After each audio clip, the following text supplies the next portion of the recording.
참 소망의 새 아침이 밝았습니다. 2022년 12월 5일 월요일 새벽 기도회를 시작하도록 하겠습니다. 다 같이 찬송가 221장 주 믿는 형제들 찬양하시겠습니다.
하나님께서 오늘 저희들에게 주신 말씀은 전도서 4장 7절에서 16절까지 말씀입니다.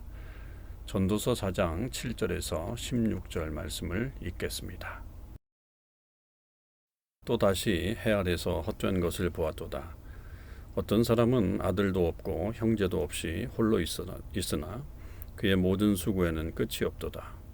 또 비록 그의 눈은 부요를 족하게 여기지 아니하면서 이르기를 내가 누구를 위하여는 이같이 수고하고 나를 위하여는 행복을 누리지 못하게 하는가 하여도 이것도 헛되어 분행한 노고로다. 두 사람이 한 사람보다 나음은 그들이 수고함으로 좋은 상을 얻을 것입니다. 혹시 그들이 넘어지면 하나가 그 동물을 붙들어 일으키려니와 홀로 있어 넘어지고 붙들어 일으킬 자가 없는 자에게는 화가 있으리라. 또 두 사람이 함께 누우면 따뜻하거니와 한 사람이면 어찌 따뜻하랴. 한 사람이면 패하겠거니와 두 사람이면 맞설 수 있나니 세 겹줄은 쉽게 끊어지지 아니하느니라. 가난하여도 지혜로운 젊은이가 늙고 둔하여 경고를 더 받을 줄 모르는 왕보다 나으니 나라에서 가난하게 태어났을지라도 감옥에서 나와 왕이 되었음이니라. 내가 본즉 해 아래에서 다니는 인생들이 왕의 다음 자리에 있다가 왕을 대신하여 일어난 젊은이와 함께 있고 그의 치리를 받는 모든 백성들이 무수하였을지라도 후에 오는 자들은 그를 기뻐하지 아니하리니 이것도 헛되어 바람을 잡는 것이로다. 아멘. 오늘도 하나님의 귀한 백성들과 우리 참소망의 식구들 위해 하나님의 놀라우신 은혜와 사랑이 넘쳐나기를 주님의 이름으로 축원을 드립니다. 다시 한 주간이 시작이 되었습니다. 우리 주일에 받은 은혜를 가지고 한 주간을 승리하며 사실 수 있기를 바라고 이번 한 주간이 하나님께서 함께해 주시는 놀라우신 은혜의 한 주간이 되실 수 있기를 주님의 이름으로 축원을 드립니다. 오늘은 4장 7절에서부터 16절까지 말씀을 묵상하는데요. 오늘 본문에서도 이 전도자가 해 아래에서 헛된 것을 보았다라고 하면서 또 다른 이야기를 우리에게 던져주고 있죠. 그럴 때 이제 8절에서는 어떤 한 사람에 대한 이야기가 나오는데 홀로 지내는 사람의 이야기입니다. 이것은 뭐 그냥 일반적인 이야기일 수도 있고 아니면 특정한 어떤 사람일 수도 있겠지만 여하튼 그 한 사람에 대한 이야기인데 이 사람이 형제도 없고 아들도 없고 홀로 있는데 계속해서 수고하면서 산다. 그러니까 열심히 일하면서 사는 거죠. 이 사람은 물질로도 부유하죠. 그 부유가 멈추지 않고 있는데도 불구하고 계속해서 그런 일을 하고 있는 것이 그 만족할 줄 모르는 자의 어떤 그런 헛된 모습이다라고 하는 것을 말하고 있는 거죠. 잠언서에서는 계속해서 이 부지런함에 대한 이야기를 하지만 이 사람의 부지런함은 이 전도자가 볼 때는 헛되다라고 하는 것입니다. 이미 풍성한 재물을 가지고 있음에도 그것에 만족하지 못해서 어느 누구에게도 이렇게 주려고 하는 것이 아니라 스스로의 어떤 만족감을 얻기 위해서 그렇게 일하는 것은 굉장히 헛되다. 심지어는 그 8절 끝에 보면 불행한 노고다 이렇게 표현하고 있죠. 이거는 불행한 노고라고 하는 말은 그냥 단순히 어떤 그 힘쓰는 것이 좀 안 됐다 이런 측면이 아니라 굉장히 사는 방식이 아주 참혹하다 이렇게 표현할 정도로 아주 강한 표현이라고 그렇게 볼 수 있습니다. 그러니까 이 행동에 대해서 굉장히 좋지 않은 모습을 말하고 있는 것이죠. 자, 그러면 함께 하는 것의 어떤 유익은 또 무엇인가라고 하는 것도 우리에게 보여주고 있죠. 그게 이제 9절에서부터 12절까지의 말씀입니다. 9절은 이제 어떤 전제와 같은 말씀이죠. 일반적인 어떤 이야기. 두 사람이 한 사람보다 나으면 그들이 수고함으로 좋은 상을 얻을 것이다 라고 하면서 두 사람의 어떤 유익에 대해서 말해주고 있고 그 예를 이제 10절에서부터 12절까지의 말씀에서 이야기하죠. 만약에 그들이 넘어지게 되면 그 동물을 붙들어서 일으켜 주지만 홀로 있다가 넘어지게 되면 화를 당한다. 또 두 사람이 함께 누우면 따뜻하지만 한 사람이 눕는다면 따뜻하지 않다. 또 어떤 그 전쟁이나 어떤 공격에 대해서 한 사람은 버티기 힘들지만 두 사람은 맞설 수 있고 세 사람이 된다면 쉽게 끊어지지 않는다라고 하면서 어떤 이 공동체에 대한 어떤 중요성을 또 말해주고 있는 그런 내용입니다. 이건 좀 헛됨과는 좀 다르죠. 그러니까 이것에 있어서는 어떤 공동체의 중요성을 말해주는 것이고 한 사람보다는 또 여러 사람들이 함께 있는 것이 유익이 되는 것에 대해서 분명히 말씀하고 있습니다. 그렇기 때문에 우리는 이 전도자의 어떤 그런 지혜를 통해서 우리 홀로 있기보다는 또 홀로 있더라도 그 시간들을 유익하게 보내야 되고 그러나 그것보다는 함께 모여서 또 여러 가지 일들 같이 하는 것이 우리 삶에 있어서 큰 유익이 된다라고 하는 것을 말해주고 있습니다. 13절에서부터 이제 16절까지는 어떤 통치자에 대한 이야기를 해주고 있는데요. 근데 단순히 이건 통치의 어떤 헛됨이라고 하는 그런 측면보다는 이 잠언서가 가지고 있는 어떤 그 규범적인 지혜를 다시 뒤집는 반성적인 지혜라고 하는 것을 다시 볼 수 있죠. 13절에 보면 지금 이 두 사람을 비교하고 있는데 한 사람은 가난하여도 지혜로운 젊은이가 있고 또 다른 한 사람은 늙고 둔하여 경고를 받을 줄 모르는 왕이 있다. 근데 이 두 사람 중에 누가 더 나으냐라고 그렇게 이 전도자가 볼 때는 가난하고 지혜로운 젊은이가 더 낫다는 거죠. 그런데 잠언서에서 보면 기본적으로 가난함에 대해서는 그렇게 긍정적이지 않단 말이죠. 또 지혜가 젊은이에게 있다 그렇게 보지도 않죠.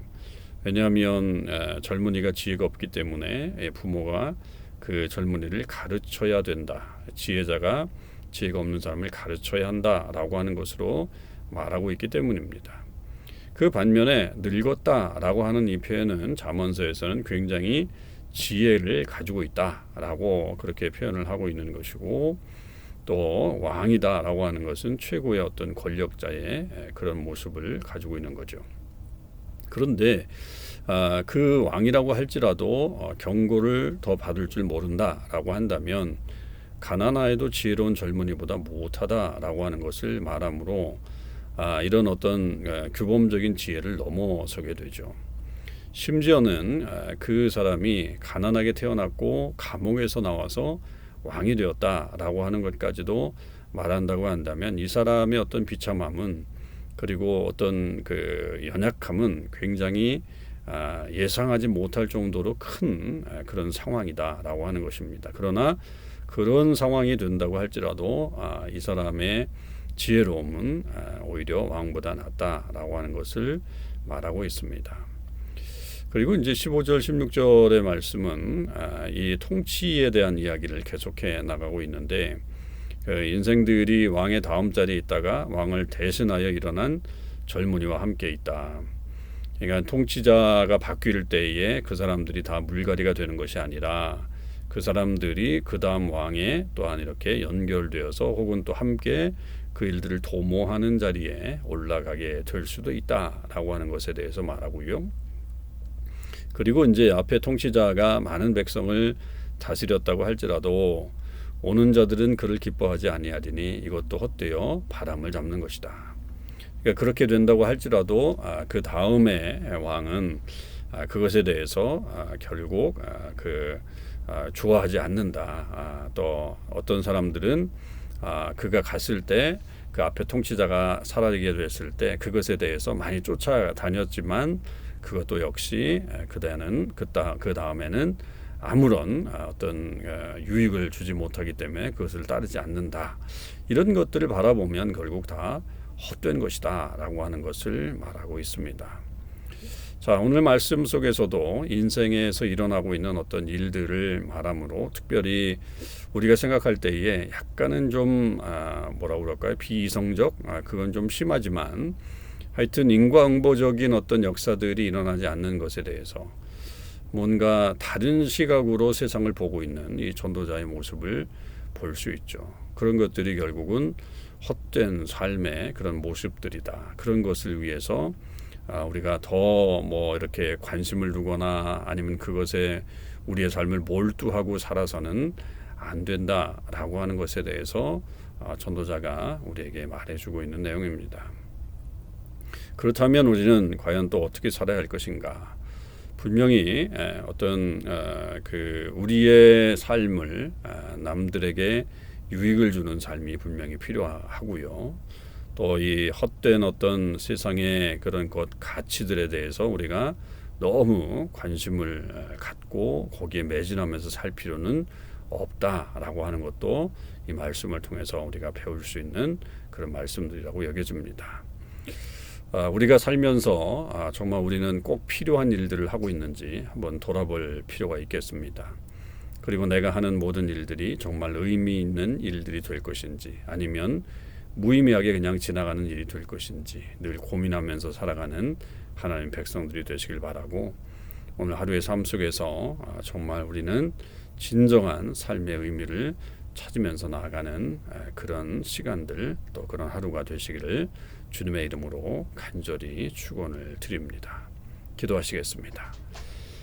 하나님 아버지 감사합니다. 오늘도 하나님께서 저희들에게 귀한 은혜와 사랑을 베풀어 주셔서 다시 이 일주일에 또 이 하루의 삶을 시작할 수 있게 하심을 감사드립니다. 하나님, 우리가 정말로 이 땅에 살면서 무의미한 가치 없는 것에 우리의 삶을 투자하지 않게 하여 주시옵시고 진정으로 의미 있는 일을 해나갈 수 있는 저희 모두가 되게 해 주시옵소서. 하나님, 내 하루의 삶 속에 정말 하나님께서 원하시는 일이 무엇인가를 늘 염두에 두고 살아갈 수 있게 하여 주옵소서.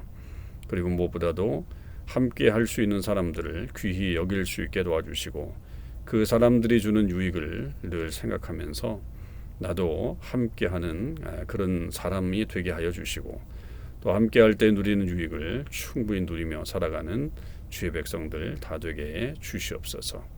오늘 하루가 하나님께서 우리에게 주신 최고의 날이 되게 해주시길 원하고 특별히 연약한 교우들과 함께 해주셔서 하나님의 은혜가 나타나게 하여 주시옵소서. 또 주님의 몸된 교회 위에 주의 능력을 부어주셔서 모든 성도들의 삶 가운데 하나님을 바로 알고 또 하나님을 바로 믿는 믿음의 역사들을 계속 이어지게 하여 주옵소서. 감사드립니다. 우리 주님 예수 그리스도의 이름으로 기도하옵나이다. 아멘. 성도 여러분, 오늘 하루도 주님 주시는 은혜 안에서 승리의 삶을 사실 수 있기를 바랍니다.